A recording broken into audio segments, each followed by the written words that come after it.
Alright, so I'm out for a walk here in the big BC storm. This is the second storm since we had all the flooding begin, I believe. This is day 2, Sunday, and I just walked to the market. It's a local market, not one of the big grocery stores.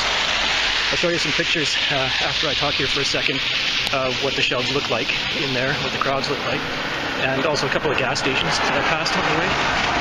Sorry if you guys hear me, but I don't think it'll be fun. I can't see myself on this camera. And I'm walking here, so yeah. Join me for a few minutes. As you can see by the small picture I've shown here, there's a little bit of localized flooding, but nothing compared to what's out in the valley.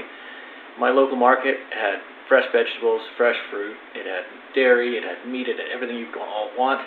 Although the larger stores like the Walmart, Save-On Foods, and Safeways and such were commenting and saying that they had shortages, outages, etc., I found no issues whatsoever. So it's a matter of being ready for it and then shopping properly after.